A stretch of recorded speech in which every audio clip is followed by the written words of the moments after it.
성장케 하시는 은혜, 자라게 하시는 은혜라는 제목으로 함께 말씀 나눌 때에 오늘 말씀을 통해 우리를 자라게 하시는 하나님의 은혜를 경험하는 귀한 시간 되기를 주님의 이름으로 축원합니다. 여러분은 성장이 멈춰 있습니까? 아니면 아직도 성장하고 계십니까? 성장한다라는 것, 여전히 자라고 있다라는 것은 참 흥미로우면서 동시에 기쁜 일이지요. 우리가 때로는 식물을 키우는 분들도 계시고 동물들을, 애완견을 키우시는 분들도 계시게 되는데 다 큰 것을 갖고 오시는 분들은 없어요.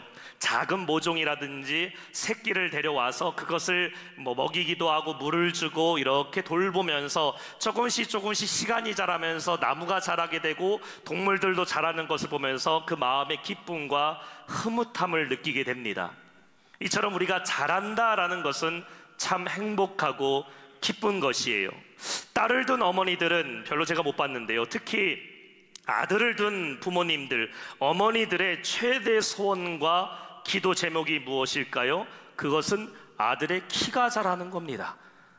네, 그래서 제가요, 서울대 가라, 의사 되라, 변호사 되라 이러는 어머니들은 많지 않은데 내 아들 키가 175는 돼야지, 내 아들이 180은 돼야지, 이런 어머니들이 참 많이 있었어요. 제가 학창 시절에도요, 저희 어머니의 소원이, 저를 향한 소원이 두 개가 있었습니다. 하나는 뭐였냐면은 너는 꼭 목사님이 돼야 된다.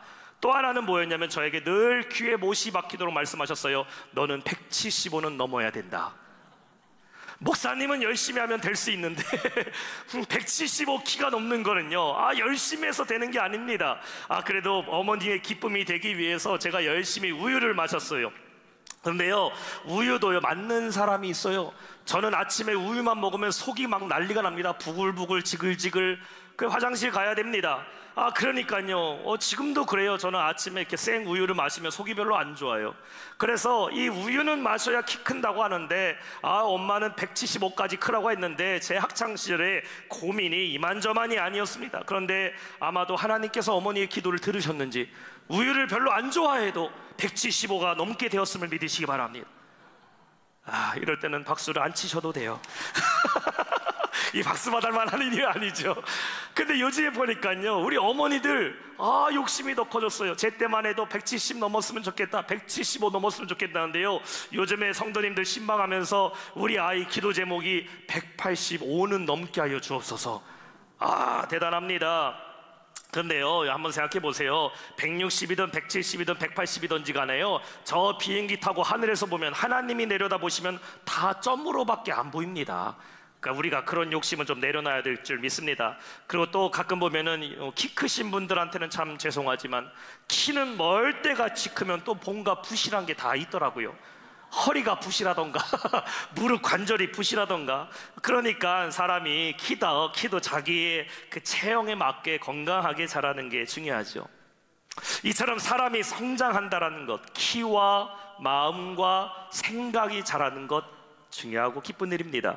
사람의 신체만 자랄까요? 아닙니다. 가정도 자라가야 돼요. 가정도 건강하게 부흥하고 성장하는 가정, 좋은 가정이죠. 우리의 삶도 점점점 더 좋아지는 것, 나라와 사회도 성장과 발전을 해야 됩니다. 제가 지난 한 주간에 중국의 우리 북경 권사에 우리 세미나 갔다 왔어요.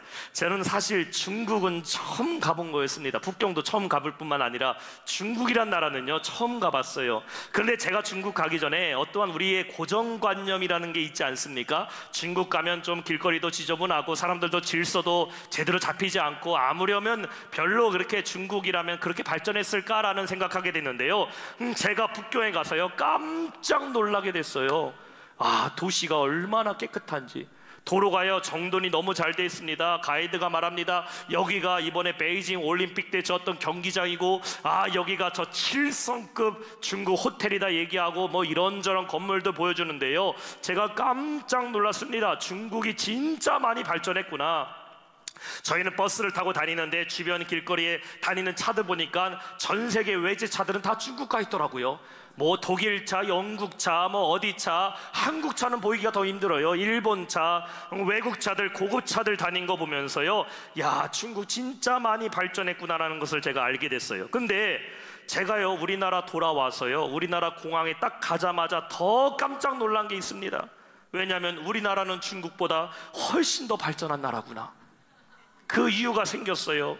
일단 우리나라 화장실의 모든 변기는 다 서양식 양변기라는 사실. 중국은요 아직도 이렇게 앉아서 하는, 옛날에 우리가 푸세식이라고도 말하는 수세식, 이 재래식 변기를 사용하고 있더라고요. 한 나라의 이 국민 수준을 알아보려면 그 나라의 공중 화장실을 가보라, 뭐 이런 말도 있잖아요. 우리나라 화장실은요 저 동네에 있는 공중 화장실도 얼마나 깨끗한지 모릅니다. 저희 동네도 이제 산책하다 보면 화장실 가면 노래도 나와요. 막 노래도.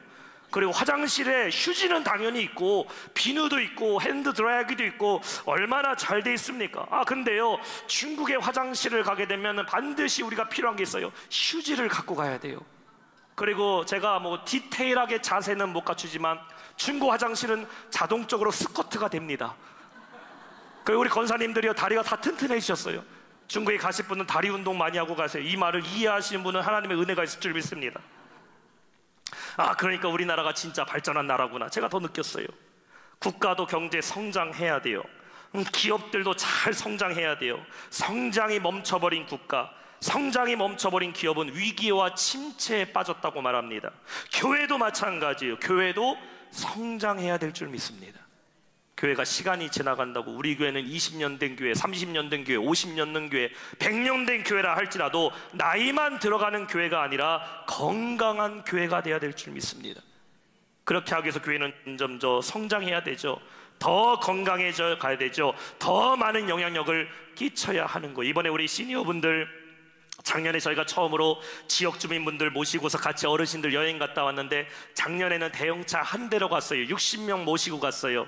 이번에는요 100여 명 모시고 가게 됐어요. 대형차를 3대나 우리가 끌고서 동네 어르신들, 이 서천동과 영통에 있는 어르신들 모시고 갑니다. 서청동 주민센터의 센터장이 연락이 왔어요. 아이고 목사님, 이 지역자치제에서는, 쉽게 얘기해 동사무소에서는 어르신들 모시고 여행 한번 가려면은 나라에서 세금 받아야 되죠. 기회가 올려야 되죠. 절차가 엄청 복잡한데 본인들이 하지 못하는 것 교회가 해주셔서 너무 감사하다고. 목사님 가실 때 저희가 물은 제공하겠다고. 그래서 그렇게 하시라고. 그래서요 얼마나 저희가 교회가 이렇게 영향력을 더 미치게 되었는지, 이렇게 건강한 교회는 더 영향력을 나타내고 이러한 교회가 부흥하는 교회인 줄 믿습니다. 교회만 건강해야 될 거 아니에요. 우리의 믿음은 더 성장해야 됩니다. 성경은 우리에게 그리스도의 장성한 분량까지 이르라고 말씀하고 있어요. 성도도 믿음이 자라야 될 줄 믿습니다. 아멘. 여러분 한번 점검해 보세요. 내 오늘 믿음은 작년보다 더 성장했는가? 여러분의 성장 수치는 어떠합니까? 나는 작년보다 올해 더 믿음 생활하고 계셔요? 지난달보다 이번 달 더 기도 생활 열심히 하고 있습니까? 아니면 성장세가 아니라 추락하고 있지는 않습니까? 우리의 믿음은 시간이 갈수록 더 견고해져야 되고 우리의 신앙은 더 성장해야 될 줄 믿습니다. 우리 오늘 말씀을 통해 성장이 멈춰버린 성도가 아니라 날마다 주님이 주신 은혜로 자라나는 믿음, 열매 맺는 성도 되시기를 주님의 이름으로 축원합니다. 그렇다면은 자라게 하시는 은혜는 과연 무엇일까? 우리가 3가지로 함께 은혜 나누기를 원해요. 첫 번째, 예수님 안에 거하는 은혜입니다. 한번 따라해 봅시다. 예수님 안에 거하는 은혜. 오늘 5절에 말씀하고 있어요. 그런즉 아볼로는 무엇이며 바울은 무엇이냐? 그들은 주께서 각각 주신 대로 너희를 하여금 믿게 한 사역자들이니라. 아멘. 자, 오늘 본문은요 고린도 교회에서 일어난 사건입니다. 고린도라는 지역은 특색 있는 지역이었어요. 그리스의 지역과 로마 헬라 지역이 만나는 곳이 있었습니다. 두 바다가 만나는 곳에 있는 항구 도시입니다. 그래서 자연스럽게 문화와 모든 무역과 교통의 중심지가 고린도였다라는 것이죠. 이 고린도의 별명이 있었어요. 그리스의 광채요 장식이다라는 별명이 있었습니다. 얼마나 그 도시가 아름답고 화려했던지 당신 고린도에 가봤소? 야, 저 고린도 가면은 도시마다 빛과 번쩍하고 이런저런 사람들이 모여 사는 그곳이 어디였다? 고린도였다라는 것이에요. 고린도에는요 자체 화폐도 있었다고 말하고 있어요.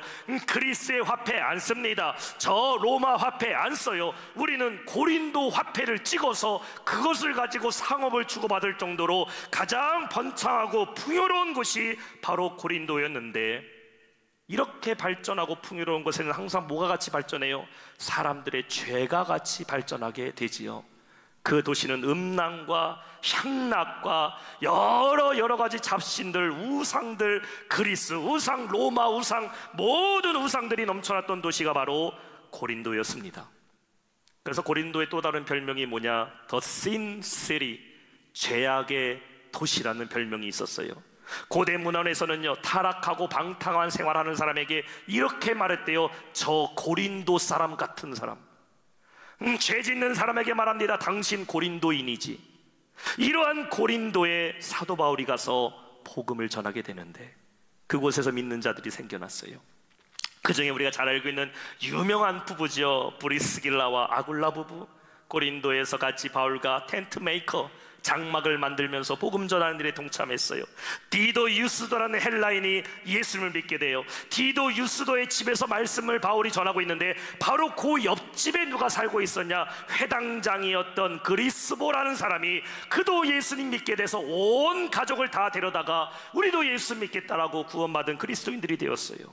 이렇게 바울이 1년 6개월 동안 그곳에서 복음을 전하게 되는데, 죄악의 도시라 불리우던 그 고린도에 무엇이 세워지게 됐어요? 이제 교회가 세워지게 됐다라는 것입니다. 그런데요, 이 고린도 교회는 여전히 여러 가지 문제들이 있었어요. 외부적으로는 세속적인 유혹들, 여전히 그 도시에 얼마나 많은 우상들과 얼마나 많은 유혹들이 있었겠습니까? 또 고린도에요 잘난 사람들 너무 많았어요. 거짓 복음을 전하는 사람들, 여기에 복음이 있다, 여기에 생명이 있다, 이런 것을 전하는 거짓 교사들이 성도들의 믿음을 흔들어 놓게 됩니다. 그러면 교회 안에는 문제가 없었느냐? 그렇다면 교회 안이라도 똘똘 뭉쳐야 되는데, 교회 안은 여러 가지 당파로 나눠져 버렸어요. 누구는 바울파, 나는 아볼로파, 나는 어디파, 나는 어디파. 그리고 교회 안에 은사에 대한 교만이 생겨났어요. 나는 이런 은사, 너는 이런 은사, 내게 더 좋은 은사야, 내게 더 좋은 은사야. 싸움이 일어나기 시작하고, 음행 사건이 교회 안에 일어나기 시작하고, 여러 가지 갈등의 문제들로 하여금 고린도 교회의 성도들의 믿음이 온전히 크지 못했다라는 겁니다. 4절에 말씀하고 있어요. 어떤 이는 말하되 나는 바울에게라 하고, 다른 이는 나는 아볼로에게라 하니 너희가 육의 사람이 아니요. 교회가 두 개로 갈라질 판이에요. 고린도 바울 교회, 고린도 아볼로 교회. 여러분, 바울은 우리가 잘 알고 있지만 아볼로는 누구일까요? 아볼로는 저 알렉산드리아에서 왔던 유대인이에요. 사도 바울의 신실한 동역자입니다. 바울과 아볼로는 참 친한 동역자였어요. 근데 바울은 글에 능했던 사람이었죠. 그는 서신이나 편지를 쓸 때 저 로마서, 고린도 전후서, 데살로니가 전서, 기가 막힌 필체와 문법으로 편지를 잘 썼던, 서체에 능했던 사람이라면, 아볼로는요 언변에 능했던 사람이에요. 아볼로라는 이름의 뜻은 웅변가라는 이름을 갖고 있어요. 아볼로는 말만 잘한 것이냐? 아닙니다. 그는 헬라 문화와 유대 문화도 정통했어요. 그는 성경 지식도 해박한 성경학자였기 때문에 사도 바울이 떠난 고린도 교회 아볼로가 와서 하나님의 말씀을 유능한 그 언변으로 전하게 되니까 수많은 사람들이 그 교회 안에 몰려들었다는 것입니다. 다시 말해, 바울은 고린도 교회를 개척한 목사님이라면 아볼로는 유능한 부흥사로서 고린도 교회를 부흥시킨 목사님이었어요. 사도 바울은 오늘 5절에 말씀하고 있어요. 보세요. 그런즉 아볼로는 무엇이고 바울은 무엇이냐? 그들은 주께서 각각 주신 대로 너희로 하여금 믿게 한 사역자들이니라. 바울과 아볼로는 그리스도의 복음을 너희에게 전달할 그냥 전달자에 불과한 것이지, 누가 너희를 믿게 했대? 예수 그리스도가 너희를 믿게 했다라는 사실입니다. 여러분, 신앙생활하는 것, 믿음 생활하는 것, 누구 때문에 신앙생활 하세요? 나는 아내 때문에 신앙생활해. 와이프가 항상 교회 가자 그래서. 나는 남편 때문에 신앙생활해. 우리 남편 예수 믿게 하기 위해서. 나는 내 자녀 때문에 신앙생활해. 내가 예수 믿어야 우리 자녀가 잘 되니까. 나는 우리 기업 때문에 신앙생활해. 내가 예배드리면 하나님이 우리를 잘 되게 하실 것이니까. 아닙니다. 여러분, 우리는 시작부터 끝까지 누구 안에 있어야 된다? 예수님 안에 있어야 될 줄 믿습니다. 따라합시다. 나는 예수님 때문에 믿습니다. 지금 이것을 바울은 말하고 있다는 것이에요. 성도가 바울파, 아볼로파, 나는 와이프파, 나는 남편파, 나는 자식파, 나는 뭐 직장파, 이게 아니라 예수님께 속한 자, 예수님의 소속된 성도가 되어야 될 줄 믿습니다. 예수님 우리에게 말씀하셨어요. 뒤에 포도나무 있잖아요. 나는 포도나무에 너희는 가지니 너희가 내 안에 붙어만 있으면은 열매를 많이 맺으나 떨어지면은 너희는 마르고 열매를 맺을 수 없다. 로마서 10장 17절 말씀 보세요. 그러므로 믿음은 들음에서 나며 들음은 그리스도의 말씀으로 말미암았느니라. 믿음이 어디서부터 시작됐어요? 사람의 말에서부터 믿음이 생긴다고요? 소설책 보고 인생의 명언집을 보고 뭐 성공할 수 있는 방법 책을 보면 믿음이 생깁니까? 아닙니다. 예수님의 말씀으로 믿음이 생김을 믿으시기 바랍니다. 우리가 믿을 것은 예수님 말씀밖에 없어요. 오늘 여러분의 신앙의 시작이 누구로부터 시작됐어요? 어디에 뿌리가 있습니까? 우리의 믿음은 혹시 다른 데 심겨져 있지는 않습니까? 여러분의 신앙에 오가는 결정권은 다른 사람의 말에, 어떤 환경의 말에, 주변의 상황에, 혹은 내 내면의 소리에 내 신앙이 좌지우지하고 있다면 절대 잘할 수가 없어요. 예수님 안에 거하는 성도 되시기를 축원합니다. 오늘 6절에 말씀하고 있어요. 나는 심었고 아볼로는 물을 주었으되 오직 하나님께서 자라나게 하셨나니. 사도 바울은 성도의 신앙이 자라는 것을 식물이 자라는 것을 비유로 지금 말씀하고 있습니다. 요즘에 우리나라에요, 물가가 참 많이 올랐어요. 그 중에 이 농산물 가격이 참 많이 올랐죠. 요즘 사과를 가리켜요 이렇게 부르더라고요. 금사과. 어떻게 보면 금보다 더 사과가 비싼 것 같아요. 한 개에 10,000원을 훌쩍 넘어가기도 했습니다. 제가 어저께 설교 준비하면서요, 요즘 사과값이 얼마인가 검색해봤어요. 영주 사과, 우리 옛날에 선물할 때 보면 이렇게 9개 들어있는 사과 있잖아요. 그거 얼마인 줄 아세요? 17만 원이에요. 놀라지 않는 분들은 평상시에 17만 원짜리 사과 잘 사드시나 봐요. 집에서 남은 거 있으면 갖고 오셔요. 이제는요, 옛날에 우리가 그런 말 했어요. 먹을 거 없으면 사과나 까먹자. 사과 하나 못 꺼먹습니다. 마음 크게 먹고 드셔야 돼요. 그리고 선물 드릴 때 아유 뭐 선물할까? 사과나 한 박스 사드려. 못 드립니다. 고기가 더 싸요. 얼마나 비싸졌는지. 아유 목사님 잘 됐어요. 나는 사과 안 좋아하고 배를 좋아해. 배도 10,000원이에요. 아유 목사님 나는 토마토도 비싸. 나는 바나나도 비싸요. 나는 파인애플도 비싸. 싼 게 없어요. 요즘 다 비쌉니다. 근데 여기 보세요. 농산물의 수확을 결정하는 가장 첫 번째 원인이 무엇일까? 뭐 좋은 종자도 필요하죠. 뭐 어디 사과, 뭐 안성배, 뭐 어디 사과 이런 것도 중요하고 좋은 땅도 중요하지만요, 사실 이 농사의 결실에 가장 중요한 건 계절이에요. 계절, 날씨입니다. 온도예요. 비예요. 우리나라 과일이 세계적으로 당도가 높다고 얘기해요. 다른 나라 외국 나가서 사과 드신 분들 못 먹습니다. 우리나라 사과가 진짜 맛있어요. 배도 우리나라 배가 맛있고, 수박도요, 다른 나라 수박은 좀 흐트러멍트러한데 우리나라 수박은 빨갛습니다. 맛있어요. 왜 그래요? 우리나라는 계절이 뚜렷하기 때문에요. 덥고 춥고 가을 봄이 정확합니다. 근데 요즘에 보세요. 날씨가요 이상기후라고 얘기하잖아요. 추워야 될 때 더워요. 더운데 갑자기 날씨가 추워져요. 비가 내려야 적당히 내려야 되는데 막 몰아치기도 하고 언제 또 한 번도 안 내리기도 합니다. 그러다 보니까 결실도 제대로 맺어지지 않고 상품도 떨어진다고 말해요. 식물을요, 씨앗을 심는 것보다 더 중요한 것은요, 결실을 맺도록 자라게 하는 것이 훨씬 더 중요해요. 사도 바울은 고린도에 처음으로 복음을 심었어요. 아볼로는 물을 줬어요. 근데 가장 중요한 건 누가 있다? 자라게 하시는 분은 오늘 6절에 말씀하고 있어요. 오직 하나님이 자라게 하셨다. 따라 볼까요? 오직 하나님이 자라게 하신다. 영어 성경 보니까요, but 그러나라는 접속사를 썼어요. But God gave the grace. 다시 말해 바울이 씨를 뿌리고 아볼로가 물을 주었어도 growth, 자라게 하시는 누구냐? 그러나 하나님이 자라게 하셨다. 반대로 말해볼까요? 바울이 아무리 씨를 뿌리고 아볼로가 물을 줘도 하나님이 도우시지 않으면 자라지 못한다는 거예요. 우리의 삶을 한번 적용해 보세요. 사람은요, 누가 자라게 했는지는 생각하지 않고 누가 처음 씨를 줬는지, 누가 나에게 물을 줬는지만 생각해요. 우리는 이러한 착각에 빠질 때가 있어요. 내가 씨 뿌리고 내가 물 주는 수고 다 했으니까 지금의 결실을 맺게 됐다고. 내가 내 자식을 위해 얼마나 헌신했는데, 내가 우리 집을 위해 얼마나 희생하고 있는데, 내가 교회에서, 내가 어디에서 내가 노력하고 있으니까 이만큼 온 거야. 여러분, 이건 착각이에요. 하나님이 도와주시지 않으면, 하나님이 자라게 하시지 않으면 우리는 아무것도 이룰 수 없는 연약한 존재임을 깨달으시길 바랍니다. 사과를 키우는 농부가요, 한 해 수확을 거둘 때에 올해 농사 성공했다라고 말하지 않아요. 땀 흘려 수고한 대가에 대한 결실을 얻었다, 하늘의 보답과 복을 얻었다고 얘기해요. 왜냐하면 때로는 결실이 적을 때도 있어요. 많이 풍작할 때도 있어요. 그러나 결실을 축복임을 믿는 자는 무엇이든지 간에 감사하는 겁니다. 하나님이 왜 여러분을 자라게 하셔야 될까? 그거부터 생각해 보세요. 내가 왜 성장해야 됩니까?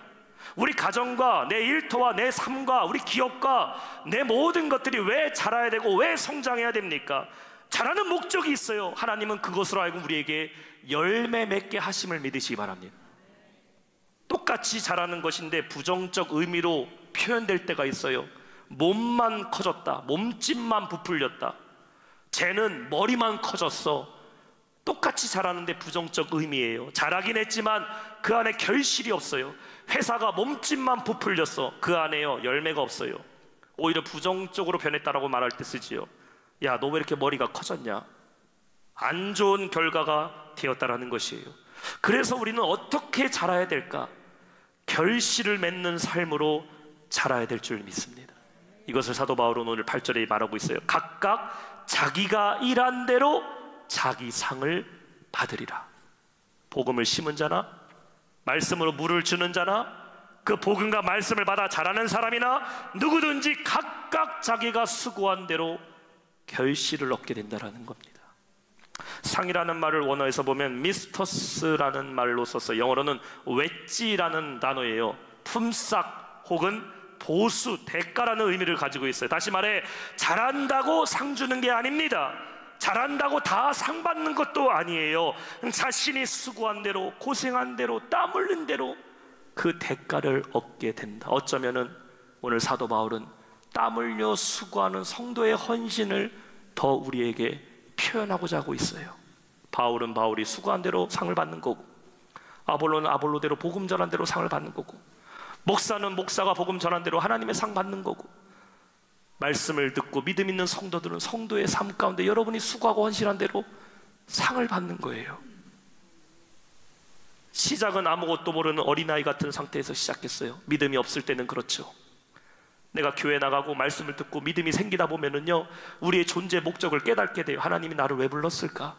그럼 우리 안에 사명이 생겨요. 하나님, 나를 통하여 이런 일을 하시려고 나를 부르셨구나. 이렇게 주의 일에 조금씩 내가 성장하며 동참하다 보면 뭐가 생겨요? 열매가 맺어지게 돼요.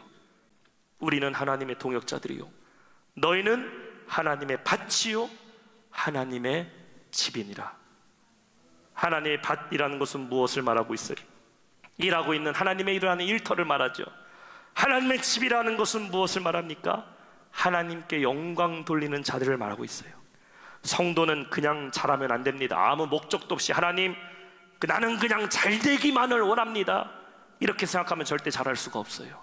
그러나 여러분이 하나님의 밭이 된다면, 그래서 나의 삶의 밭에서 하나님께 풍성한 열매로 영광 돌리는 삶이 된다면, 또한 여러분이 하나님의 집이 되어서 내 삶에 하나님의 영광이 드러나는 삶을 산다면 하나님은 여러분을 계속 자라게 하실 줄 믿습니다. 오늘 말씀 읽겠습니다. 오늘 여러분의 뿌리는 어디에 박혀 있는지부터 확인해 보세요. 우리는 그리스도 안에 심겨져 있어야 돼요. 우리의 믿음의 시작은 예수 그리스도입니다. 여러분이 누구를 통해 예수님을 믿었는지, 아니 어떠한 신앙적 백그라운드가 배경에 있는지는 중요하지 않아요. 지금 여러분이 어디에 심겨져 있는가가 중요합니다. 우리의 믿음의 시작은 예수 그리스도예요. 믿음이 흔들리고 마음에 낙심이 찾아오고 절망이 찾아올 때가 있습니다. 그때에 뭘 찾아야 되냐? 주변 사람, 환경 찾는 것이 아니라 믿음의 시작인 예수님을 붙잡으세요. 그러면 다시 일어날 수 있습니다. 하나님이 잘하게 하셔요. 내 삶에 내가 한 것 없습니다. 우리 자녀들, 내 인생, 우리 가정과 일터 내가 한 것 없어요. 자꾸 하나님이 하셨다고, 하나님이 잘하게 하신다고, 하나님이 인도하신다는 것을 내가 습관적으로 고백하고 날마다 고백하는 자는 하나님이 계속해서 여러분을 책임져 주실 줄 믿습니다. 그게 내 것이 되는 순간부터 성장은 멈춰버리는 거예요. 하나님이 잘하게 하시면 열매가 맺어지는 게 보여요. 처음에는 한두 개 맺어질 수도 있어요. 한 해가 지나면 너다섯 개 열매 칠 때도 있고, 그러나 시간이 지나다 보면 나도 모르게 풍성한 열매를 거두게 됩니다. 나무는 점점 고목이 되어가지만 그 안에는 풍성한 열매로 가득 차는 하나님의 은혜로 살아가는 성도 되시기를 주님의 이름으로 축원합니다. 늙어가는 성도가 되면 안 돼요. 물론 우리가 나이가 지나다 보면은 얼굴에 주름살도 생기시고 몸이 아픈 데도 있을 수 있지만, 우리의 육신은 후퇴한다 할지라도 우리의 영은 날마다 새로워지고 우리의 믿음은 더욱 날마다 견고해져서 풍성한 열매를 맺는 그 고목과 같이 자라게 하시는 하나님의 은혜 가운데 놀라운 열매를 맺고 살아가는 늙지 않는 성도, 늙지 않는 믿음의 성도 되시기를 주님의 이름으로 축원합니다.